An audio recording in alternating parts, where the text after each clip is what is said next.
والعاقبة للمتقين والصلاة والسلام على سيد الأنبياء وأشرف المرسلين وعلى آله الطاهرين وأصحابه الطيبين ومن تبعهم بإحسان إلى يوم الدين. أما بعد، فقد قال الله تبارك وتعالى في القرآن المجيد والفرقان الحميد: أعوذ بالله من الشيطان الرجيم، بسم الله الرحمن الرحيم. لقد كان لكم في رسول الله أسوة حسنة، صدق الله مولانا العظيم. وقال تعالى في شأن عظمة حبيبه الكريم: إن الله وملائكته يصلون على النبي يا أيها الذين آمنوا صلوا عليه وسلموا تسليما. اللهم صل على سيدنا محمد وعلى آله وصحبه أفضل صلواتك وعدد معلوماتك وبارك وسلم. معزز و مکرم حاضرین کرام و ناظرین ذوی الاحترام و عزیز طلباء و طالبات، آج سے ہم سیرت النبی صلی اللہ علیہ وسلم کے ہفتہ واری دروس کا آغاز کر رہے ہیں۔ سب سے پہلے یہ بات اچھی طرح سے یاد رکھے کہ جب ہم حضور پاک صلی اللہ علیہ وسلم کی سیرت مبارکہ کو سنیں گے تو بڑے ہی ادب کے ساتھ ہمتاً متوجہ ہو کر، یعنی یکسوئی کے ساتھ، ہمارا دماغ ادھر ادھر نہ ہو، بلکہ جو بات بتائی جا رہی ہے، جو بات کہی جا رہی ہے، اس پر ہم توجہ دیں گے، ادھر ادھر کے خیالات ہم آنے نہیں دیں گے۔ سیرت کہتے کسے ہیں؟ سیرت کہتے ہیں زندگی کے جو احوال ہوتے ہیں اس کو بیان کرنا۔ سیرت النبی مانے نبی کی سیرت کو بیان کرنا، اور آپ کے اور میرے پیارے آقا صلی اللہ علیہ وسلم یہ نبیوں کے تاجدار ہے، اور آپ کی زندگی بڑی بابرکت باعظمت زندگی اللہ تبارک و تعالیٰ نے آپ کو عنایت فرمائی ہے۔ آپ کی زندگی کا ہر ہر لمحہ امت کے لیے اسوہ ہے، نمونہ ہے، آئیڈیل ہے۔ اگر ہم اس کو فالو کر لیں گے، اس پر عمل کر لیں گے تو ہماری نجات کے لیے وہی کافی ہے۔ اور حبیب پاک علیہ الصلاۃ والسلام کی مبارک زندگی کے بارے میں قسم اٹھاتے ہوئے اللہ تبارک و تعالیٰ ارشاد فرماتا ہے: لعمرک، اے حبیب صلی اللہ علیہ وسلم، آپ کی مبارک زندگی کی قسم۔ تو اللہ تبارک و تعالیٰ جس کی قسم اٹھا لے وہ کوئی شخص عام نہیں ہو سکتا، وہ جگہ کوئی عام جگہ نہیں ہو سکتی۔ تو جس ہستی کے بارے میں، جس ہستی کی زندگی کے بارے میں اللہ تبارک و تعالیٰ قسم اٹھا رہا ہے، تو اس ہستی کی عظمت اور شان کا ہم اس بات سے اندازہ لگا سکتے ہیں کہ اللہ تبارک و تعالیٰ جن کی قسم اٹھا رہا ہے، جن کی مبارک زندگی کی قسم اٹھا رہا ہے، تو ان کی زندگی کس شان اور عظمت کی ہو سکتی ہے۔ تو یہ سیرت النبی بیان کرنے کا، آپ کے سامنے یہ لانے کا مقصد یہ ہے کہ ہم دیکھ رہے ہیں کہ آئے دن حضور پاک صلی اللہ علیہ وسلم کی سیرت مبارکہ پر انگلیاں اٹھائی جا رہی ہے، لب کشائی کی جا رہی ہے۔ اس کا ایک تو یہ معاملہ ہے کہ یہ لوگ پڑھے لکھے نہیں ہیں۔ اگر پڑھے لکھے ہوتے تو یہ جانتے کہ یہ خود جس مذہب سے تعلق رکھتے ہیں، ان کے مذہب کے بڑے بڑے پیشواؤں نے نبی اکرم صلی اللہ علیہ وسلم کی تعریف اور توصیف فرمائی ہے۔ کئی ایک ایسے شاعر گزرے ہیں جو غیر مسلم تھے، جنہوں نے نبی اکرم صلی اللہ علیہ وسلم کی مدح سرائی میں نعت گوئی کا شرف حاصل کیا۔ تو یہ لوگ حالات سے، سیرت سے واقف نہیں ہیں، صرف سنی سنائی باتوں پر یہ لوگ اپنی بات کو بیان کر دیتے ہیں۔ ایسے لوگوں کی وجہ سے یہ ماحول پیدا ہو رہا ہے۔ تو اب ہماری زندگی کیا ہے کہ ہم ایک امتی ہونے کی حیثیت سے، نبی پاک علیہ الصلاۃ والسلام کے غلام ہونے کی حیثیت سے ہمارا یہ حق اور یہ فریضہ بنتا ہے کہ نبی پاک صلی اللہ علیہ وسلم کی مبارک زندگی کو ہم پڑھیں، سنیں، اور لوگوں تک اس زندگی کا پیغام پہنچائے۔ یہ ہمارا کام ہونا چاہیے۔ نبی پاک علیہ الصلاۃ والسلام کی زندگی اتنی عظمت اور شان والی ہے کہ جب نبی پاک علیہ الصلاۃ والسلام نے اعلان نبوت فرمایا تو لوگوں نے آپ کو جادوگر کہا، لوگوں نے آپ کو نجومی کہا، لوگوں نے آپ کو شاعر کہا، کیونکہ یہ اس وقت عرب کے دور کے حساب سے تھے۔ عرب کے اندر شاعری بڑی مشہور تھی۔ جب آپ نے قرآن کی تلاوت کی، قرآن کے لب و لہجے کو لوگوں نے دیکھا تو آپ کو شاعر کہا، اور جب آپ نے چاند کے 2 ٹکڑے کیے، جب آپ سے معجزات کو صادر ہوتا ہوا دیکھا تو آپ کو نجومی، جادوگر کہنا شروع کر دیا۔ آپ نے آنے والی قبروں کے بارے میں بیان کیا کہ یہ ایسا ہوگا، ویسا ہوگا، اور بالکل ویسے ہی ہوتا گیا۔ تو جب یہ خبریں انہوں نے دیکھی تو آپ کو کاہن یعنی نجومی کہنا شروع کر دیا، جن کو ستاروں کا علم ہوتا ہے۔ اسلام کے اندر اس کی حقیقت نہیں ہے، لیکن اس دور میں ویسے لوگوں کو بہت مانا جاتا تھا۔ تو حبیب پاک علیہ الصلاۃ والسلام کو لوگوں نے یہ طعنہ اور تشنیع دی۔ لیکن حبیب پاک علیہ الصلوۃ والسلام کی مبارک زندگی کے بارے میں کبھی کوئی لفظ انہوں نے نہیں کہا، کیونکہ یہ جانتے تھے کہ یہ محمد صلی اللہ علیہ وسلم ہمارے درمیان پلے بڑے ہیں، یہ ہمارے درمیان رہے ہیں، لیکن حبیب پاک علیہ الصلوۃ والسلام نے کبھی اپنی زندگی میں کوئی ایسا عمل نہیں کیا جس سے ان کی زندگی پر اعتراض کیا جا سکے۔ کبھی ایسا عمل حبیب پاک علیہ الصلوۃ والسلام کی زندگی سے صادر نہیں۔ تو جب انہوں نے حبیب پاک علیہ الصلوۃ والسلام کی زندگی کے بارے میں بولنا بھی چاہا تو بس یہی کہا کہ آپ صادق ہیں، آپ امین ہیں، یعنی آپ سچے ہیں، جب بات کرتے ہیں تو سچائی کی بات کو بیان کرتے ہیں۔ یہ لوگ ایمان نہیں لائے لیکن آپ کی صداقت کا انہوں نے اعتراف کیا۔ تو جب انسان سچا ہوتا ہے، جب انسان ہر بات میں پکا ہوتا ہے، یہاں سے ہم کو بھی اس بات کا درس ملتا ہے کہ اگر ہم اپنی زندگی میں سچائی کو اپنا لے تو پھر غیر بھی ہوگا، دشمن بھی ہوگا تو تعریف ہماری کرے گا۔ دشمن ہوگا، بظاہر کسی اور بات سے اس کو دشمنی ہو سکتی ہے، لیکن وہ تعریف ہماری کرے گا ہماری سچائی کی بنیاد پر، ہمارے اخلاق کی، ہمارے کردار کی بنیاد پر۔ تو نبی پاک کی زندگی سے یہی پیغام ملا۔ نبی پاک صلی اللہ علیہ وسلم ہمیشہ سچ بولا کرتے تھے، تو جب دشمن غیر آئے سامنے، ایمان نہیں لائے، دیگر باتوں پر آپ کو تان و تشنیع دی، لیکن مبارک زندگی کی بات آئی تو کہا کہ یہ صادق ہے، یہ امین ہے، یہ امانت دار ہے۔ جب ان کے پاس کوئی چیز رکھائی جاتی ہے تو یہ اس کے اندر خیانت نہیں کرتے، بلکہ مکمل طور پر اس کی حفاظت کرتے ہیں، جس طرح سے لیتے ہیں ویسے ہی اس کو لوٹا دیا کرتے ہیں۔ تو یہ حبیب پاک علیہ الصلوۃ والسلام کی مبارک زندگی تھی، اور خود اللہ تبارک و تعالیٰ نے فرمایا کہ اے حبیب ان کو اپنی زندگی کے بارے میں بتاؤ۔ تو نبی پاک صلی اللہ علیہ وسلم نے فرمایا، وہ ارشاد قرآن مجید کی سورہ یونس میں موجود ہے، فَقَدْ لَبِثْتُ فِيكُمْ عُمُرًا مِّن قَبْلِهِ أَفَلَا تَعْقِلُونَ، کہ بے شک میں نے اس اعلان حق سے، یعنی نبوت کے اعلان سے پہلے تم میں اپنی زندگی کا ایک حصہ گزارا ہے، یعنی 40 سال تک آپ ان کے درمیان رہے، تب تک آپ نے اعلان نبوت نہیں فرمایا تھا۔ جب اعلان نبوت فرمایا تو کہا کہ میں نے تمہارے درمیان 40 سال کا عرصہ گزارا ہے، اور تم میری باتوں کو جھٹلاتے ہو، کیا تمہیں عقل نہیں ہے؟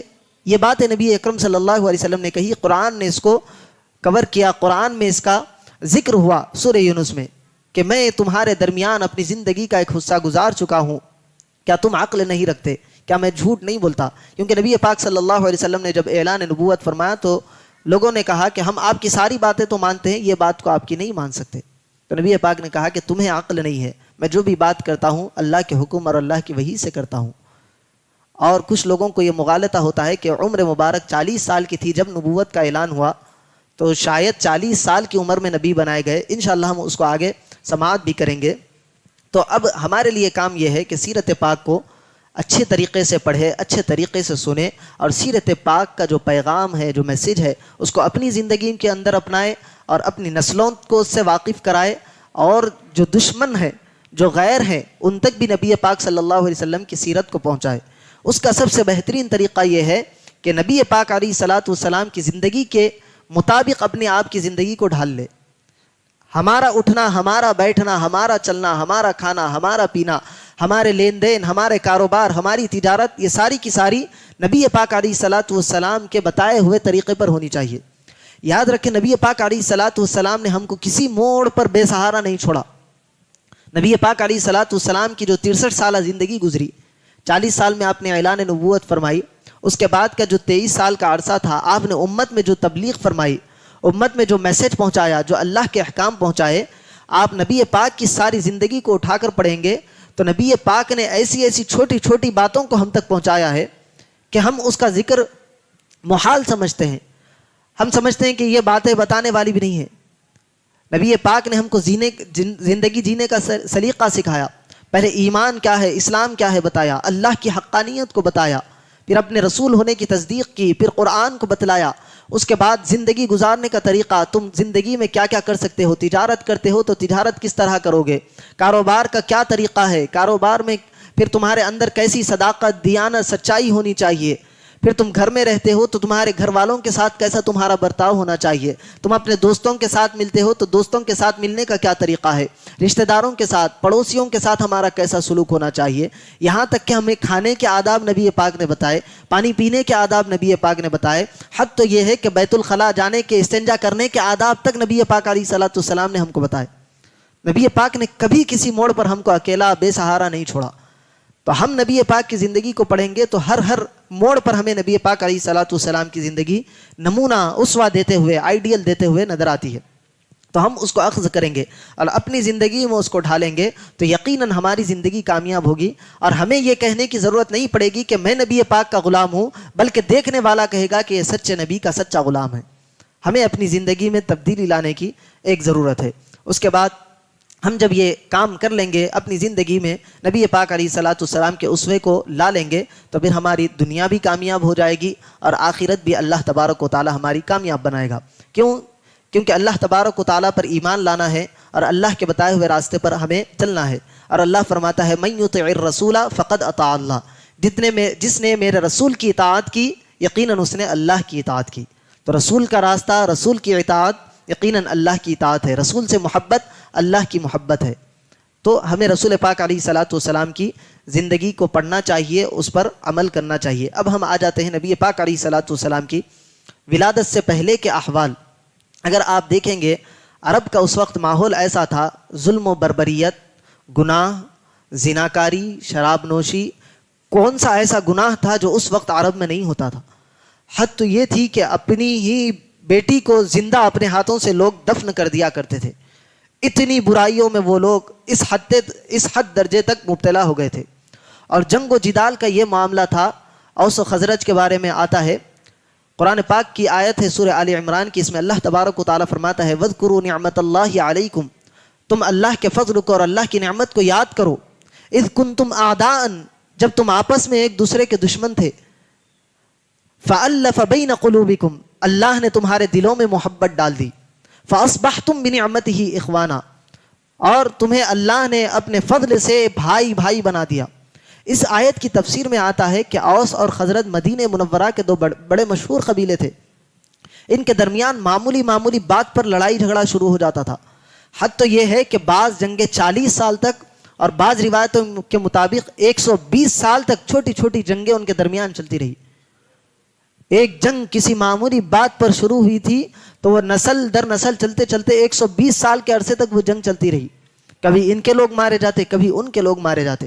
لیکن جب نبی پاک علیہ الصلوۃ والسلام مدینہ منورہ میں ہجرت کر کے پہنچے تو نبی پاک علیہ الصلوۃ والسلام نے ان دونوں قبیلوں کو ملایا، دونوں کو آپس میں بھائی بنا دیا. تو قرآن ان نعمتوں کا ذکر فرماتا ہے اور فرماتا ہے وَاذْكُرُوا نِعْمَةَ اللَّهِ، یہاں نعمت سے مراد حبیب پاک علیہ الصلوۃ والسلام کی ذات ہے. وہ نعمت جس کے ذریعے تمہیں اللہ نے بھائی بنایا، وہ نعمت کون سی ہے؟ وہ نبی پاک علیہ الصلوۃ والسلام کی ذات ہے. اور اللہ فرماتا ہے وَأَمَّا بِنِعْمَةِ رَبِّكَ فَحَدِّثْ، اور اللہ نے تمہیں جو نعمتیں دی ہیں تم خوب ان کا چرچا کرو. آج لوگ کہتے ہیں کہ تم حبیب پاک علیہ الصلوۃ والسلام کا ذکر زیادہ کرتے ہو، نبی پاک سے محبت زیادہ کرتے ہو. یہی راز ہے.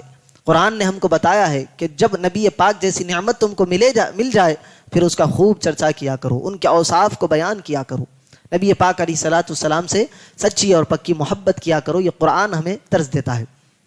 تو جب نبی پاک علیہ الصلوۃ والسلام کی ولادت سے پہلے کے ہم احوال پڑھتے ہیں تو بڑا کفر یا شرک کا ماحول، عرب کا ایسا ماحول تھا کہ خانہ کعبہ اس وقت بھی معزز تھا. تعظیم کی نگاہ سے خانہ کعبہ کو دیکھا جاتا تھا کیونکہ حضرت ابراہیم علیہ السلام کی وہ تعمیر کردہ تھی. لیکن ان کی جہالت اس حد تک بڑھ گئی تھی کہ خانہ کعبہ کے سامنے وہ ننگے ہو کر طواف کیا کرتے تھے. اور ایک روایت میں آتا ہے کہ کچھ دو لوگوں نے خانہ کعبہ کے اندر جا کر زنا کیا، ایک عورت ایک مرد نے. تو اللہ تبارک و تعالیٰ کا عذاب ان پر نازل ہوا. اللہ تبارک و تعالیٰ نے ان کو بت بنا دیا. تو اس وقت کے پہلے کے لوگوں نے ان بتائے ہوئے بتوں کو، یعنی جس کو پتھر کے اللہ نے بنا دیا تھا، ان کو نشان عبرت بناتے ہوئے، یعنی لوگ اس سے دیکھ کر درس حاصل کرے، ان کو خانہ کعبہ کے قریب کھڑا کر دیا اور اس سے یہ پیغام دیا کہ یہاں گناہ کرو گے تو اللہ کا عذاب آئے گا. لیکن وہ لوگ بھولتے اس طرح ہو گئے تھے کہ وہ دو مورتیوں کی وہ لوگ پوجا کرنا شروع کر دیے، ان کو اپنا معبود بنا کر اس کی عبادت کرنے لگے. ایسا ماحول کفر و شرک کا ہو گیا تھا. تو اس طرح کے دلدل میں وہ لوگ پھنسے ہوئے تھے. اللہ تبارک و تعالیٰ نے حبیب پاک علیہ الصلوۃ والسلام کی جلوہ گری عرب میں فرمائی اور عرب کے کفار و مشرکین کو اللہ تبارک و تعالیٰ نے راہ راست پر پہنچایا. کتاب انزلناہ الیک لتخرج الناس من الظلمات الی النور، ہم نے آپ پر کتاب اتاری. کیوں اتاری؟ کہ آپ لوگوں کو ظلمت سے، اندھیروں سے نکال کر نور کی طرف لے گئے. یہ حبیب پاک علیہ الصلوۃ والسلام کی زندگی کا پیغام اللہ تبارک و تعالیٰ نے قرآن میں ارشاد فرمایا۔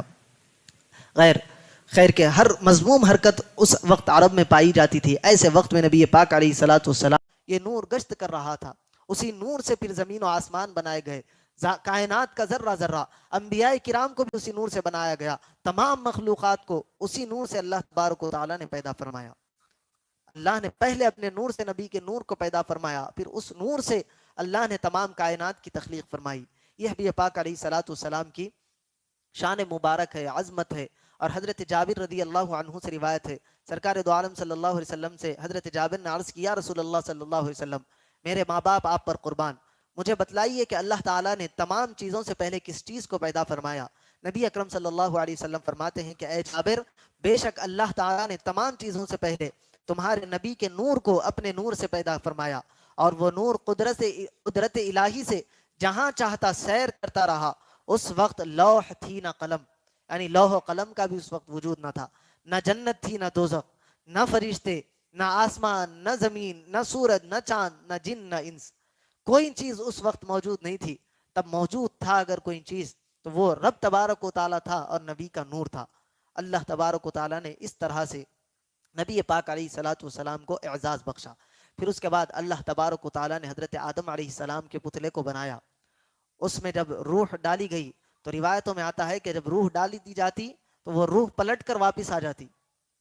مفسرین محدثین نے اس کو نقل کیا ہے کہ وہ روح اس خاکی پتلے میں جاتی اور اس اندھیرے کو دیکھ کر وہ روح واپس پلٹ کر آ جاتی۔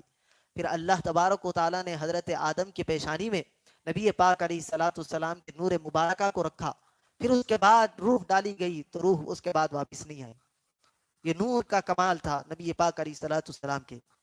پھر اس کے بعد آپ سب جانتے ہیں کہ اللہ نے حضرت آدم کو مسجود ملائکہ بنایا، سارے فرشتوں نے حضرت آدم کو سجدہ کیا، جس نے تعظیم نہیں کی اس کو اللہ نے ملعون قرار دے کر دھتکار دیا، ابلیس بنا دیا گیا، زمین پر اس کو پٹخ دیا گیا۔ یہ اللہ تبارک و تعالیٰ نے نبی کی توہین کرنے پر، اس کی تعظیم نہ کرنے پر اللہ نے شیطان کو ابلیس ملعون قرار دیتے ہوئے دنیا میں بھیج دیا۔ تو نبی پاک علیہ الصلوۃ والسلام کے نور مبارکہ کی وجہ سے حضرت آدم کو سجدہ کرایا گیا۔ محدثین مفسرین نے فرمایا بنی اسرائیل میں ہزاروں انبیاء کرام آئے، وہ حضرت یعقوب کی نسل سے آئے۔ حضرت یعقوب کے والد حضرت اسحاق، حضرت اسحاق کے والد حضرت اسماعیل، حضرت ابراہیم، اور ادھر حضرت اسماعیل علیہ السلام کا شجرہ نسب خاموش چل رہا ہے، ادھر کوئی نبی نہیں ہے۔ لیکن جب نبی آئے تو یہ سارے نبیوں سے افضل و اعلیٰ بن کر حضرت اسماعیل کی پشت میں تشریف لائے۔ تو حضرت اسماعیل علیہ السلام سے وہ نور چلتا ہوا پاک پشتوں میں، پاک رحموں میں ٹریول کرتا ہوا ابھی پاک علیہ الصلوۃ والسلام کے دادا حضرت عبد المطلب کے پاس پہنچا۔ اس کے بعد اس وقت کے بھی عرب کے لوگ حضرت عبد المطلب رضی اللہ تعالیٰ عنہ کو دیکھتے تو پہچان لیتے کہ یہ عبد المطلب کا نور نہیں ہے بلکہ یہ کوئی اور خاص وجہ ہے، اور حضرت عبد المطلب رضی اللہ عنہ کے وسیلے سے دعا کی جاتی، اللہ تبارک و تعالیٰ بارش کو نازل فرماتا۔ اور حبیب پاک علیہ الصلوۃ والسلام کے بچپن کا واقعہ بھی بڑا مشہور ہے کہ عرب قحط سالی میں مبتلا ہو گیا، پانی پینے کے لیے نہیں ہے، جانور مر رہے ہیں، بھوک اور پیاس کی شدت ہے، نہ گھاس ہے نہ پینے کے لیے پانی ہے۔ لوگ حضرت ابو طالب کے پاس آئے جو حضور کے چچا تھے، حبیب پاک علیہ الصلوۃ والسلام ان کے ساتھ رہا کرتے تھے۔ حبیب پاک علیہ الصلوۃ والسلام ان کو لے کر حضرت ابو طالب مکے کے صحن میں آئے اور آ کر رب تبارک و تعالیٰ سے دعا کی۔ حبیب پاک علیہ الصلوۃ والسلام کے مبارک بچپن کا وسیلہ اللہ کو دیا، اللہ تبارک و تعالیٰ نے اتنی بارش نازل فرمائی کہ سارا عرب سیراب ہو گیا۔ اور حضرت ابو طالب کا وہ شعر بڑا مشہور ہے، وَأَبْيَضُ يُسْتَسْقَى الْغَمَامُ بِوَجْهِهِ ثِمَالٌ لِلْيَتَامَى عِصْمَةٌ لِلْأَرَامِلِ، یعنی یہ وہ حسین و جمیل ہستی ہے جن کے رخ انور سے ہم اللہ کی بارگاہ میں دعا کرتے ہیں تو اللہ تبارک و تعالیٰ پانی کو نازل فرما دیتا ہے۔ یہ یتیموں کا، بیواؤں کا اور مفلسوں ناداروں کا سہارا ہے یہ ذات مبارکہ، یہ ابھی بچپن میں ہے۔ حضرت ابو طالب آپ کے چچا فرما رہے ہیں۔ تو حضرت عبد المطلب رضی اللہ عنہ کے پاس یہ نور آیا۔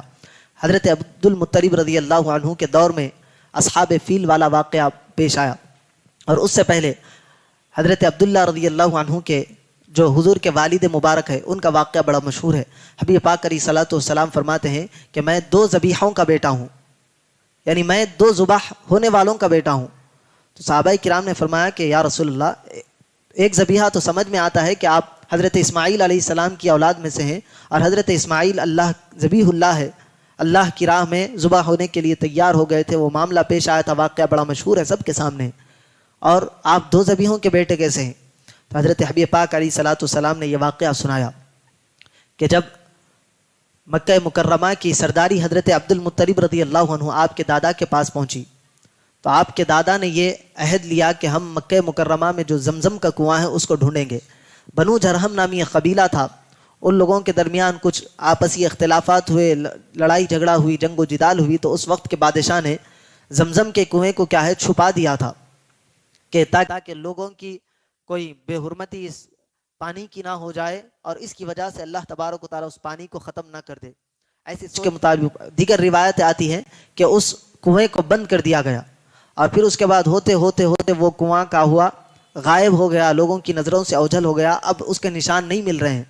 تو حضرت عبد المطلب رضی اللہ عنہ کے صرف ایک ہی بیٹا تھا. حضرت عبد المطلب رضی اللہ عنہ کے دل میں خیال آیا کہ ہم زمزم کے کنویں کو پھر سے آباد کریں گے.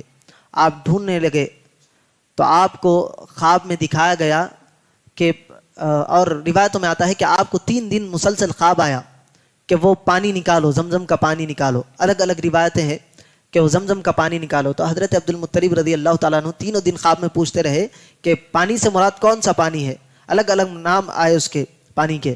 تو حضرت عبد المطلب خواب میں پوچھتے ہیں تو تیسرے دن کہا گیا کہ وہ زمزم کا پانی ہے. تو حضرت عبد المطلب اس کو ڈھونڈتے ہوئے آئے اور خواب میں انہوں نے پوچھا کہ میں اس پانی تک پہنچوں کیسے، اس کے نشانات مٹ گئے ہیں. تو خواب میں یہ اشارہ ہوا کہ آپ جب مکہ مکرمہ کے صحن میں جائیں گے تو ایک کوا آئے گا اور اس کا سینہ سفید ہوگا، وہ خون میں اپنی چونچ مارے گا. جس جگہ پر وہ کوا چونچ مارے گا اس جگہ پر کھدائی کرو، وہاں پر زمزم کا کنواں ہے. اب حضرت عبد المطلب رضی اللہ عنہ خانہ کعبہ کے صحن میں آئے، پہلے تو وہاں پر خون کہاں سے آئے، پھر کوا آ کے چونچ مارے. حضرت عبد المطلب انتظار میں بیٹھ گئے. حضرت عبد المطلب رضی اللہ تعالیٰ عنہ کے سامنے یہ واقعہ ہوا کہ عرب کی گائے یا اونٹ وغیرہ بھاگتے ہوئے جس کو ذبح کیا جا رہا تھا وہ سنبھل رہا نہیں تھا. جس طرح ہمارے پاس قربانی کے وقت گائے وغیرہ بھاگ جاتی ہے، بیل وغیرہ، تو جانور بھاگ گیا تو وہ آ کر پکڑا گیا صحن کعبہ میں. تو اب بڑا ستا رہا تھا تو ان لوگوں نے اس کو وہی ذبح کر دیا. تو اس ذبح ہونے کی وجہ سے وہاں خون پھیل گیا. تو جب انہوں نے خون کو دیکھا تو سمجھ گئے کہ یہیں کہیں وہ معاملہ پیش آنے والا ہے. اس کے بعد پھر انتظار میں بیٹھ گئے. کچھ دیر کے بعد کوا آیا اور وہ ایک مقام پر چونچ مارنے لگا. حضرت عبد المطلب سمجھ گئے کہ یہ مقام ہے جس کے نیچے زمزم کا کنواں ہے.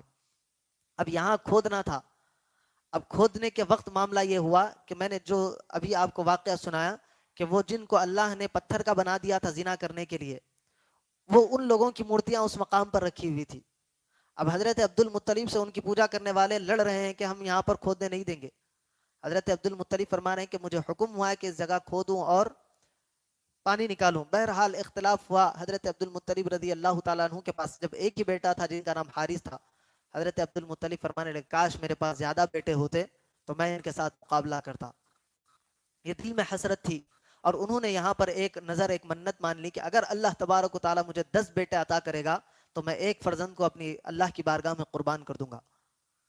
ہوا یوں کہ اللہ تبارک و تعالیٰ نے آپ کی اولاد میں برکت عطا فرمائی.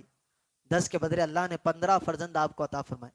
اور حضرت عبد المطلب وہ عرصہ گزر گیا، 15 اولادیں ہو گئی، وہ منت جو مانی تھی وہ آپ کے ذہن سے نکل گئی.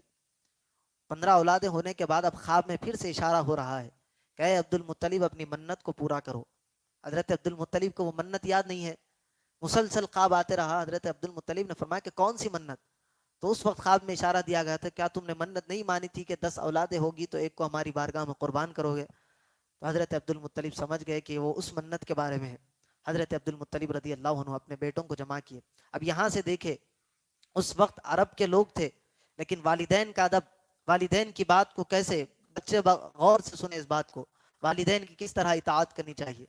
تمام بچوں کو حضرت عبد المطلب رضی اللہ عنہ نے جمع کیا اور جمع کر کے کہا کہ میں نے ایسی منت مانی تھی کہ اللہ مجھے 10 اولاد دے گا تو میں ایک کو اپنی اللہ کی بارگاہ میں قربان کروں گا. اب بتاؤ کہ میں کس کو قربان کروں؟ تو سارے لڑکے تیار ہو گئے کہ آپ جس کو چاہتے ہیں ہم قربان ہونے کے لیے تیار ہیں. تو یہ والدین کی اطاعت، والدین کے حکم پر اپنی بات کو چھوڑ دینا اور والدین کی اطاعت کرنا، یہ اسلام ہم کو درس دیتا ہے. والدین کی سچی اطاعت کرنا، ان کے حکم کو ماننا، ان کے ساتھ بے ادبی والے الفاظ نہیں کہنا، ان کے ہر بات کو اپنے آنکھوں پر رکھ کر اس کی اطاعت کرنا، یہی اسلام ہم کو درس دیتا ہے. والدین کی نافرمانی کبھی نہیں کرنا. تو سارے لڑکے قربان ہونے کے لیے تیار ہو گئے. حضرت عبد المطلب رضی اللہ عنہ نے چاہا کہ ہم قرعہ ڈالے، جس کا نام آئے گا ہم اس کو کیا کریں گے، قربان کر دیں گے. پہلی مرتبہ قرعہ ڈالا گیا تو حضرت عبداللہ رضی اللہ عنہ کا نام آیا، جو حضور کے والد ہونے والے تھے. اور حضرت عبد المطلب سے وہ نور ٹرانسفر ہو کر حضرت عبداللہ رضی اللہ عنہ میں آ گیا. ساری اولاد میں حضرت عبداللہ رضی اللہ عنہ بڑے خوبصورت اور ایسے حسین و جمیل کہ غیر بھی دیکھتے تھے تو آپ کی تعریف کیا کرتے تھے، دشمن بھی دیکھتے تھے تو آپ کی تعریف کیا کرتے تھے. اور دشمنی کا یہاں پر مظاہرہ بھی ہوا. جب حضرت عبداللہ رضی اللہ عنہ کا نام قرآن میں نکلا تو اب حضرت عبد المطلب ان کو قربان کرنے کے لیے تیار ہو گئے. تو جو دشمن تھے وہ لوگ آ گئے، آ کر کہنے لگے کہ ہم عبداللہ کو قربان ہونے نہیں دیں گے، اتنا پیارا اتنا حسین و جمیل بچہ آپ قربان کر دیں گے ایسے؟ نہیں، کچھ اور تدبیر نکالی جائے.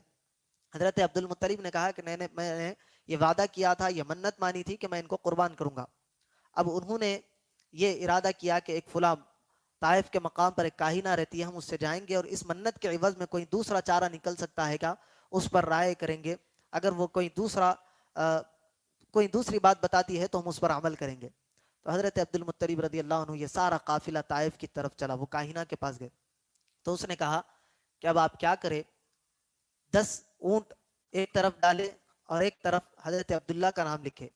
جتنے مرتبہ حضرت عبداللہ کا نام آتے جائے 10 اونٹ بڑھاتے جائے. تو حضرت عبداللہ رضی اللہ عنہ کے والد حضرت عبد المطلب نے کہا کہ ٹھیک ہے، ایسا کر کے دیکھ لیتے ہیں، آپ لوگوں کی خواہش یہی ہے. 2 طرف نام لکھا گیا. اس وقت قرعے کا اندازہ یہ ہوتا تھا کہ جو تیر ہوتی ہے، تیر کے ایک طرف اونٹوں کا نام 10 اونٹ لکھے جاتے تھے، ایک طرف حضرت عبداللہ کا نام لکھا جاتا تھا، اور چھوٹی اونٹ کو وہ تیر کو ہلا کر زمین پر ڈالا جاتا تھا، جس کا نام آتا تھا اس پر عمل کیا جاتا تھا. تو ایک مرتبہ کیا گیا تو حضرت عبداللہ کا نام آیا. حضرت عبد المطلب نے 10 اونٹوں کو قربان کرنے کا ارادہ فرما لیا.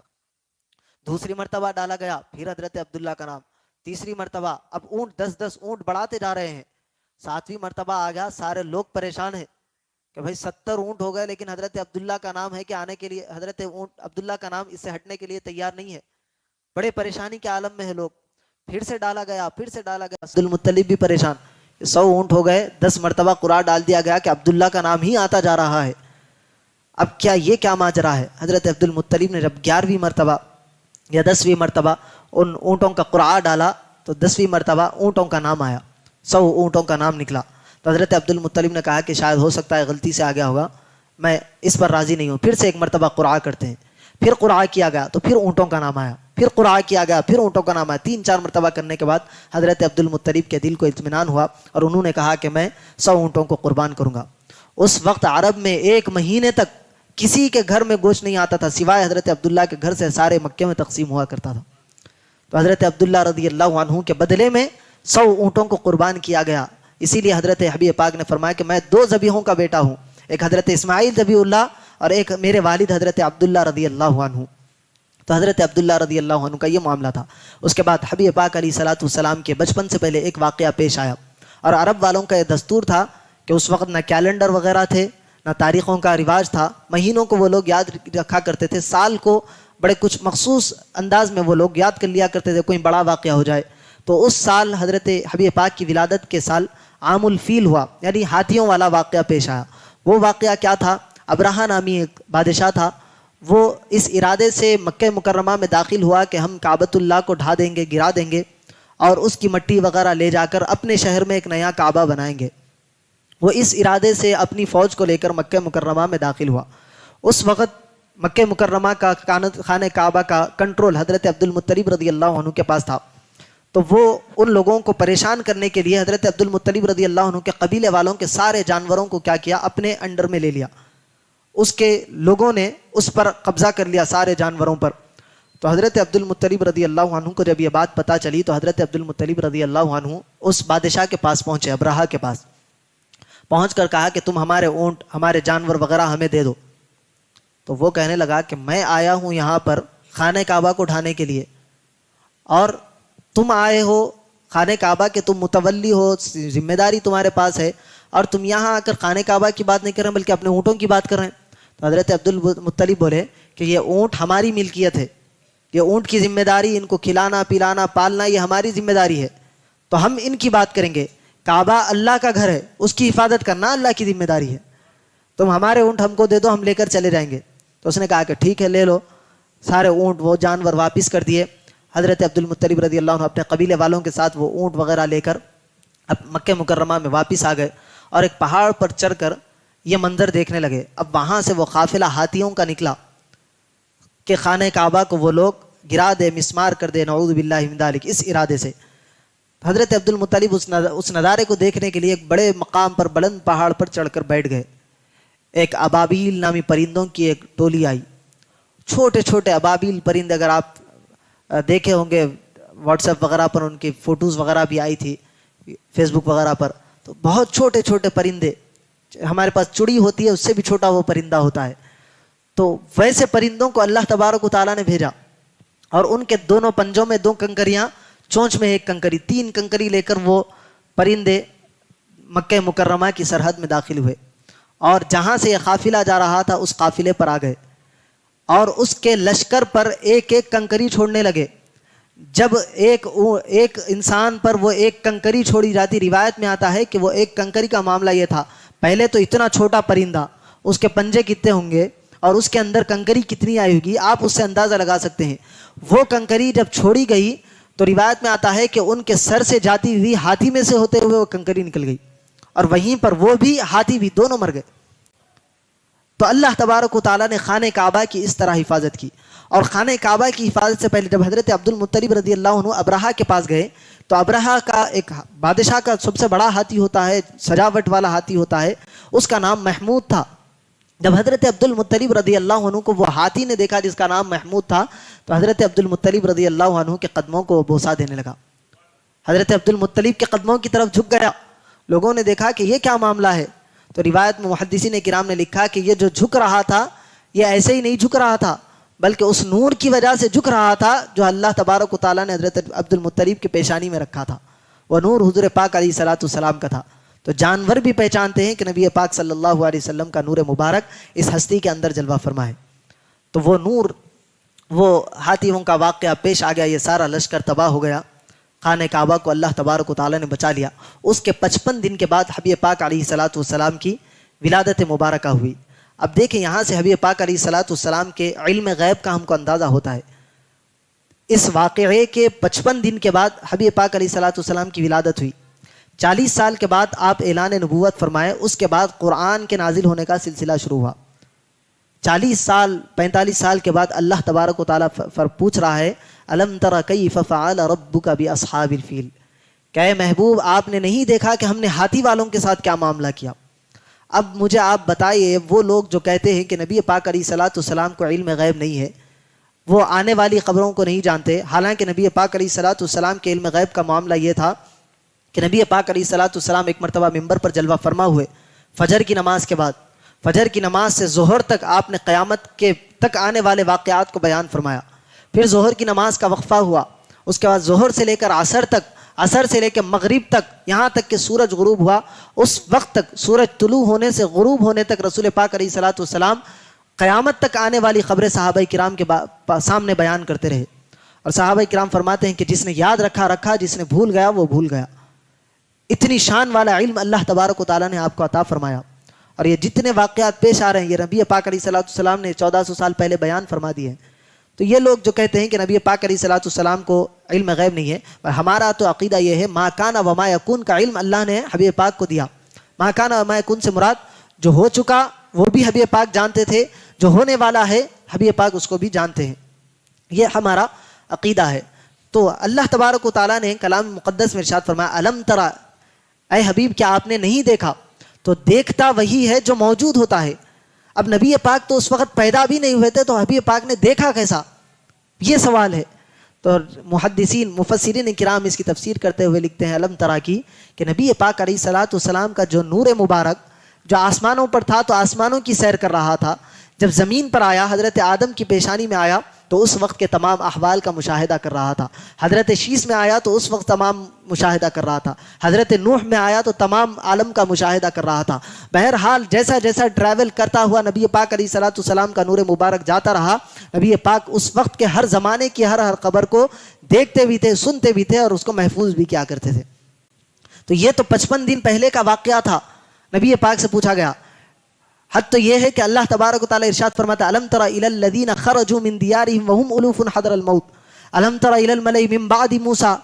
حضرت موسیٰ علیہ السلام کے زمانے کے واقعات اللہ تبارک و تعالیٰ یاد دلا رہا ہے کہ اے حبیب کیا آپ نے نہیں دیکھا کہ ہم نے موسیٰ علیہ السلام کے بعد قوم سے کیا معاملہ کیا، ہم نے ان سے کیسا معاملہ کیا جو اپنے گھروں کو چھوڑ کر نکل گئے تھے۔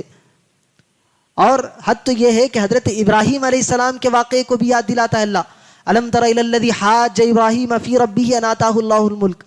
اے حبیب کیا آپ نے نہیں دیکھا کہ ابراہیم اپنے رب کے بارے میں نمرود سے جو مناظرہ کر رہے تھے اس کو آپ نے نہیں دیکھا؟ تو حبیب پاک علیہ السلام حضرت اسماعیل کے زمانے میں تو ہزاروں سال کا فرق ہے، پھر یہ واقعات کو حبیب پاک نے کیسے مشاہدہ کیا؟ تو یہ مشاہدہ اللہ کروا رہا تھا، حبیب پاک کر رہے تھے۔ ہمارا عقیدہ یہی ہے کہ جو علم اللہ نے نبی پاک کو دیا ہے وہ نبی پاک کا ذاتی نہیں ہے بلکہ اللہ کا عطا کردہ ہے۔ اللہ کے عطا کرنے سے نبی پاک علیہ السلام ہر چیز کو جانتے ہیں، اور اللہ قرآن میں ارشاد فرماتا ہے کہ ہم کسی کو علم غیب پر مطلع نہیں کرتے سوائے ان کے جن کو اللہ تبارک و تعالیٰ رسولوں میں سے چن لیتا ہے۔ اور حبیب پاک کے بارے میں فرمایا کہ وما هو علی الغیب بضنین، یہ نبی تمہارے جو نبی ہے یہ غیب کی باتیں بتانے میں بخل نہیں کرتے، کنجوسی نہیں کرتے، یہ کھول کھول کر غیب کی باتیں بتاتے ہیں۔ تو یہ قرآن میں نبی پاک علیہ السلام کے علم غیب کے بارے میں اللہ تبارک و تعالیٰ نے ارشاد فرمایا ہے۔ اور نبی پاک علیہ السلام کا خاندان اس وقت عرب کا سب سے بڑا خاندان، سب سے مشہور خاندان، سب سے عظمت والا خاندان۔ حضرت جبرائیل علیہ السلام کی حدیث مبارکہ ہے کہ میں نے ساری دنیا کا مشاہدہ کیا، اس وقت نہ عرب میں حضرت عبد المطلب رضی اللہ عنہ سے بڑھ کر کسی کا خاندان ہے، نہ نبی پاک علیہ السلام سے بڑھ کر کسی کی ذات اور عظمت ہے۔ ایسا شرف، ایسا عظمت آپ کو اور آپ کے خاندان کو اللہ تبارک و تعالیٰ نے عطا فرمایا تھا۔ یہ تو نبی پاک علیہ السلام کے ولادت سے پہلے کے واقعات تھے۔ انشاءاللہ وقت میں گنجائش نہیں ہے کہ ہم اس کے آگے بڑھے۔ نبی پاک علیہ السلام کے خاندان مبارک کے بارے میں اور ولادت مبارکہ کے احوال کے بارے میں انشاءاللہ ہم آئندہ ہفتے کے دن اسی مسجد میں اسی وقت ہم سماعت کریں گے۔ اللہ کی بارگاہ میں ہم دعا کرتے ہیں کہ ہمیں کہنے اور سننے سے زیادہ اعمال صالحہ کی توفیق عطا فرمائے، نبی پاک علیہ السلام کی سچی پکی محبت عطا فرمائے، نبی پاک علیہ السلام کی زندگی مبارکہ کے طرز پر ہمیں اپنے لیل و نہار گزارنے کی توفیق عطا فرمائے۔ وصلی اللہ تعالی وسلم علی خیر خلقی سیدنا محمد وعلی آلہ واصحابہ اجمعین۔